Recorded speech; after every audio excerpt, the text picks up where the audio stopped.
Hey, what's going on, Patriots and Patriots and all the rest of you bastards out there? Figure I'd come out here on this mighty fine evening and give y'all a little talking to. What the hell is this thing beeping at me for here? Okay. Battery's running a little low, so guess I'm going to have to try to make this one kind of quick here.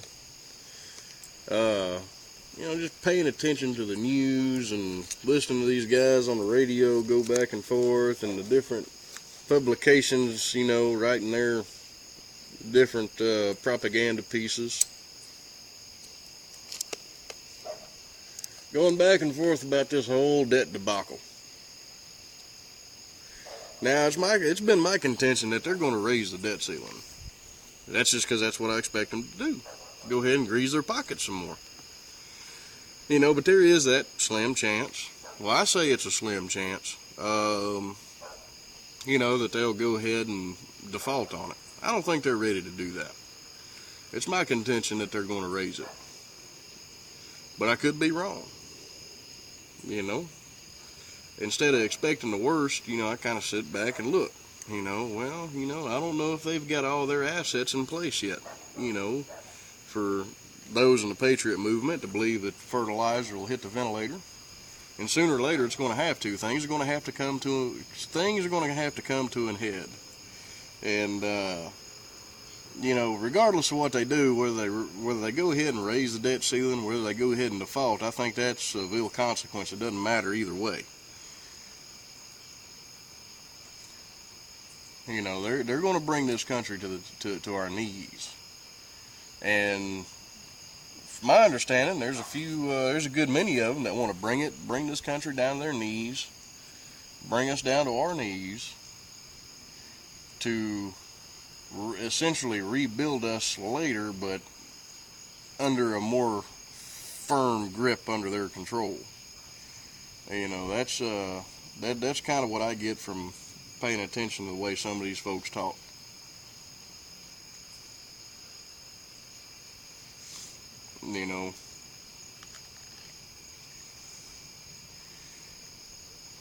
But there comes a problem with that. Because you see,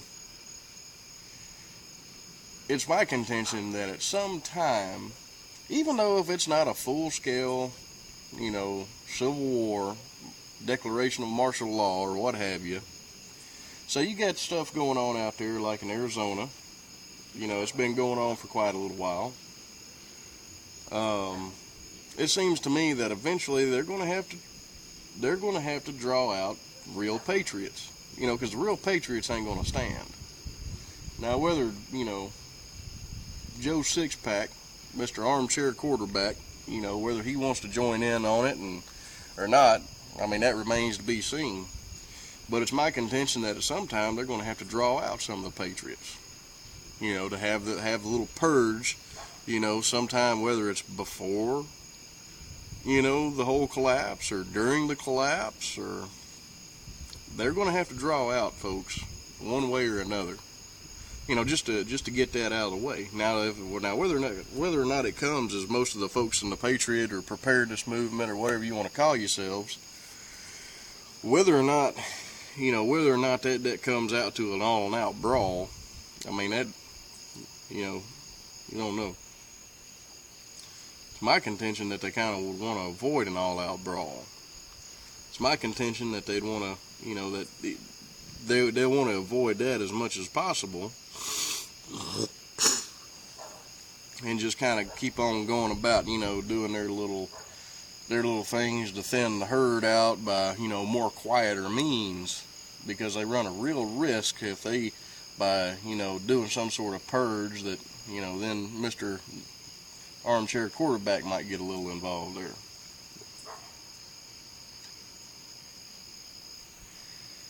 But I got to tell you, whether or not they do, whatever they do with this debt crisis, it doesn't matter. It's still consequence. A lot of my older videos, I mentioned, you got several different aspects of preparedness. You got your physical preparedness, you got your mental preparedness, and then you got your spiritual preparedness. I believe in God. I believe in Jesus Christ. And these Luciferian bastards, they got their plan. And I got to tell you, talking about spiritual preparedness, the season's right. There's things that hadn't happened yet that has to happen according to what was actually said. And I'm not going to try to get into all that here. Maybe I will some other time later down the road, but there's definitely a few things that hadn't happened. And they've got to happen before, the end of days. But I got to tell you, the season's right. And it's my contention that, those final days, things are going to happen exponentially. Very expediently. Things would happen, very quickly. But I definitely, like I said, definitely think the season, we're pretty much getting to the season. It might not be Christmas yet, but it's getting cold. The leaves are starting to fall off the trees. You guys know what I'm talking about. Now, with that being said, I've been kind of working on my spiritual aspect of things and doing some more studying than I have in quite a long time. And I got to tell you, I got different resources where I can cross-check, different words and trace it back to the original word. And, Hebrew's kind of funny, other than the fact that, they don't use vowels. A lot of words have different meanings depending on context. And it seems like whoever did a lot of the translating, well, they just picked, seems like they just picked one. But whenever you go back and find that original Hebrew word and see what the different meanings are, it's like how many, we have there in the English language, we have, there. Well, how many different definitions are there for there? Depending on which one you use, sure. But, you have there as in over there as in they are. You see what I'm going? You see where I'm going? And I got to tell you, actually going back, rather than just trusting what was in front of me, actually going back and seeing, as close to the original as I could get, and then translating that or seeing the different definitions of that particular word, I got to tell you, man, oh man, if through my prayer and asking for discernment and revelations that, a lot of the good old boys thinking they just going to run to the hills and fend off the blue helmets or the green helmets. They talking about being environmental peacekeepers now. I've read an article talking about they're going to trade in the blue helmets for the green ones, or warding off foreign invaders. That's going to be the cakewalk, fellas. If we live and it's truly going to be in that time, when it comes down to it, that's going to be the easy stuff. There's going to be in my contention, a lot of spiritual warfare going on, and we are not prepared for that. Jesus, I believe he said, my people will be destroyed for a lack of knowledge. Even the most elect, the most devout people that know front and back what's written in the Word will be deceived. It's my contention that, and my understanding, that the only way that's going to happen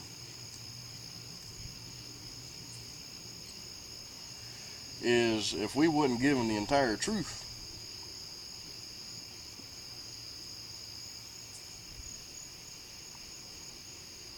And I got to tell you, I formulated some theories and I took it to the preacher man. A couple of different faiths. And they all looked at me after I told them I laid my theory out. Actually, I didn't even tell them my theory. I laid the foundation of where I was getting this, using scripture. And then presenting it to them. They kept trying to tell me, no, this is what they hold on, preacher man. Hear me out. Before you try to correct me or anything, just hear me out. And you know what? When I laid it all down to them the way it was, that I see it, they looked at me and told me, you might be right. And they got a lot of looking and a lot of searching that they got to do now because of what I did and my praying and what I've uncovered. Maybe I'll get into that. Not now. But I got to tell you, shit hit the fan. That's the least of the worries. Y'all have a good one.